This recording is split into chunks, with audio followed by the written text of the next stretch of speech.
All right, in a previous video, we talked about various shooting positions, and I focused mainly out of the chair because that's what I hunt gun most of the time for deer.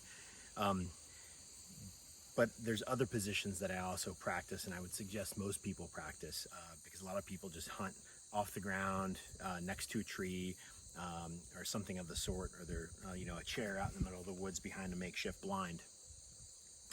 So other positions to practice from, if you're out stalk hunting or you're out walking, looking to find that deer that you had shot, and you have to take a standing shot, avoiding, obviously we're gonna practice unsupported as well.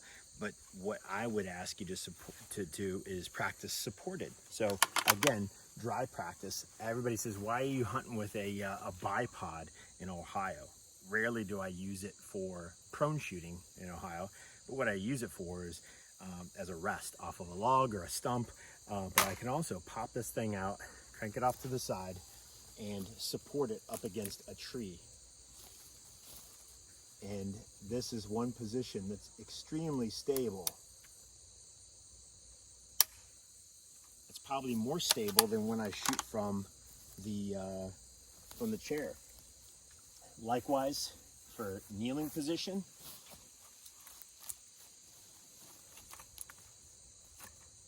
works the same way off of a tree or a fence post.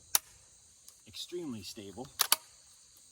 And then the other things that I would suggest that you do is practice from those seated positions when you're seated up against a tree on the ground.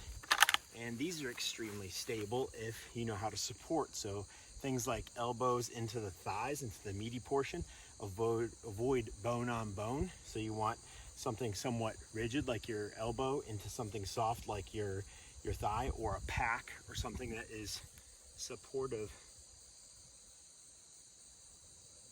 And again, extremely stable.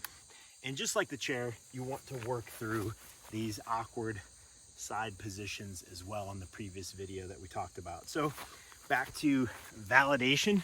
What are we going to do? We're going to validate this dry practice or just your ability through live fire.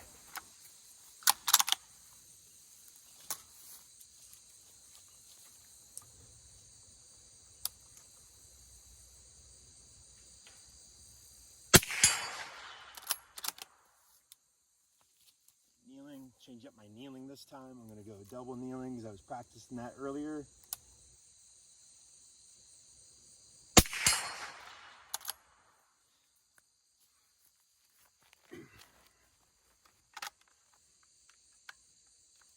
Malfunction, look at that.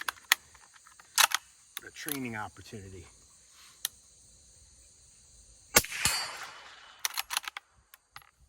And then straight on.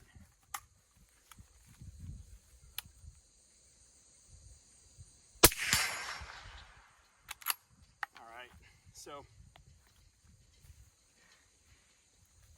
if you saw when I was seated here, I had a malfunction. Magazine misfed, maybe I manipulated the bolt wrong, and this round popped up and did not hit the chamber correctly. So to me, that's a training opportunity. And what I did, rather than mess around with this one round, I pulled the bolt completely back. I removed the magazine, got this bad round out of there. I had extra rounds in the magazine. I reinserted it and reloaded the gun, which is going to be 10 times faster than trying to manipulate this guy back into the chamber. So don't miss out on those training opportunities when you have a malfunction or you slip up on something. How can you navigate that mistake to create a successful outcome as fast as possible? So build your contingency plans in to training, and don't go, oh geez, I got to start over. So that's it. And just like the last video, you can apply this to any part of your training, whether it's combative, competitive, or hunting, or you just want to have fun and learn how to operate your weapon better. All right, see you guys on the range.